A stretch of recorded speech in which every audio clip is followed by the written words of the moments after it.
Mark సువార్త 7వ అధ్యాయము. యెరూషలేము నుండి వచ్చిన పరిసయ్యులను శాస్త్రులలో కొందరును ఆయన యొద్దకు కూడివచ్చి, ఆయన శిష్యులలో కొందరు అపవిత్రమైన చేతులతో అనగా కడగని చేతులతో భోజనము చేయుట చూచిరి. పరిసయ్యులను యూదులందరూ పెద్దలు పారంపర్యాచారమును బట్టి చేతులు కడుగుకుంటేనే గాని భోజనము చేయరు. మరియు వారు సంత నుండి వచ్చినప్పుడు నీళ్లు చల్లుకుంటేనే గాని భోజనము చేయరు. ఇదియుగాక గిన్నెలను, కుండలను, ఇత్తడి పాత్రలను నీళ్లలో కడుగుట మొదలగు అనేకాచారములను వారు అనుసరించేది వారు.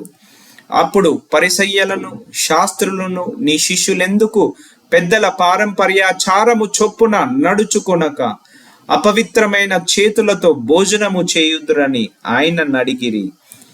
అందుకాయన వారితో ఇలాగ చెప్పెను, ఈ ప్రజలు పెదవులతో నన్ను గణపరచుదురు గాని వారి హృదయము నాకు దూరముగా ఉన్నది. వారు మానవుల కల్పించిన పద్ధతులు దేవోపదేశములని బోధించుచు నన్ను వ్యర్థముగా ఆరాధించుదురు అని వ్రాయబడినట్టు వేషధారులైన మిమ్మును గూర్చి యెషయా ప్రవచించినది సరియే. మీరు దేవుని ఆజ్ఞను విడిచిపెట్టి మనుష్యుల పారంపర్యాచారమును గైకొనుచున్నారు. మరియు ఆయన మీరు మీ పారంపర్యాచారమును గైకొనుటకు దేవుని ఆజ్ఞను బొత్తిగా నిరాకరించుదురు. నీ తల్లిదండ్రులను గణపరచవలననియు తండ్రినైనను తల్లినైనను దూషించువానికి మరణ శిక్ష విధింపవలననియు మోషే చెప్పెను గదా. ఆయనను మీరు ఒకడు తన తండ్రి అయినను తల్లినైనను చూచి నా వలన నీకు ప్రయోజన మగునది ఏదో అది కొర్బాను అనగా దేవార్పితమని చెప్పిన ఎడల తన తండ్రికైనను తల్లికైనను వానిని ఏమీ చెయ్యనీయక మీరు నియమించిన మీ పారంపర్యాచారము వలన దేవుని వాక్యము నిరర్ధకము చేయుదురు. ఇటువంటి అనేకములు మీరు చేయుదురని చెప్పెను. అప్పుడు ఆయన జనసమూహమును మరల తన యొద్దకు పిలిచి, మీరందరూ నా మాట విని గ్రహించుడి. వలుపలి నుండి లోపలికి పోయి మనుష్యుని అపవిత్రునుగా చేయగలుగునది ఏదియూ లేదు గాని లోపలి నుండి బయలు వెళ్ళునవే మనుష్యుని అపవిత్రునిగా చేయుననెను. ఆయన జనసమూహమును విడిచి ఇంటిలోనికి వచ్చినప్పుడు ఆయన శిష్యులు ఈ ఉపమానమును గూర్చి ఆయనను అడగగా ఆయన వారితో ఇట్లనెను, మీరును ఇంత అవివేకులై ఉన్నారా?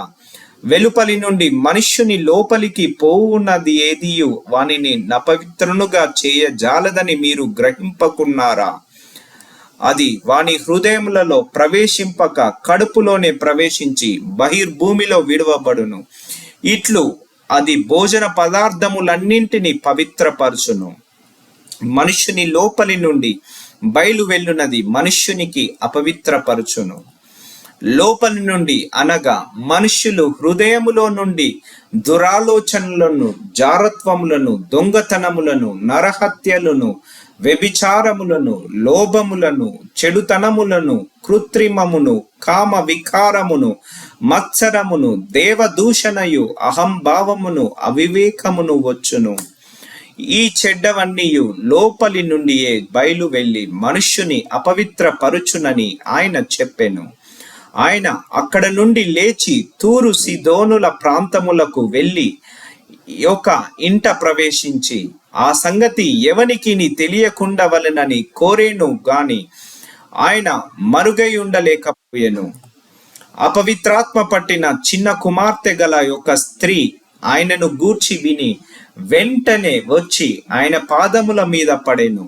ఆ స్త్రీ సురోఫెనీకయ్య వంశమందు పుట్టిన గ్రీసు దేశస్థురాలు. ఆమె తన కుమార్తెలో నుండి ఆ దయ్యమును వెళ్ళగొట్టుమని ఆయనను వేడుకొనెను. పిల్లలు మొదట తృప్తి పొందవలెను. పిల్లలు రొట్టె తీసుకొని కుక్క పిల్లకు వేయుట యుక్తము కాదనెను.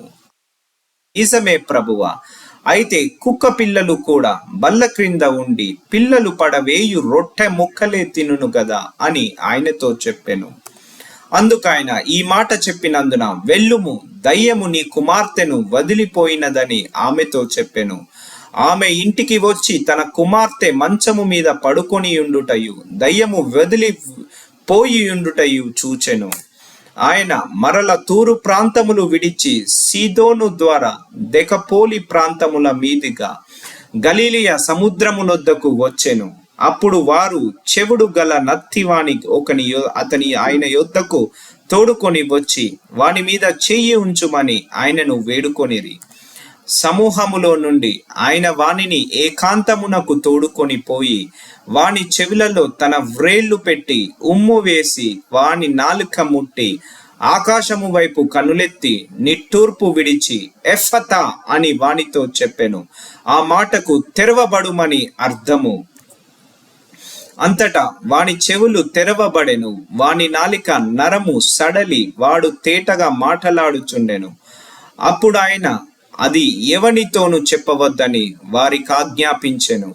అయితే ఆయన చెప్పవద్దని వారికి ఆజ్ఞాపించిన కొలది వారు మరి ఎక్కువగా దానిని ప్రసిద్ధి చేయుచు, ఈయన సమస్తమును బాగుగా చేసి ఉన్నాడు, చెవిటి వారు వినునట్లుగాను మూగవారు మాట్లాడునట్లుగాను చేయుచున్నాడని చెప్పుకొని అపరిమితముగా ఆశ్చర్యపడిరి.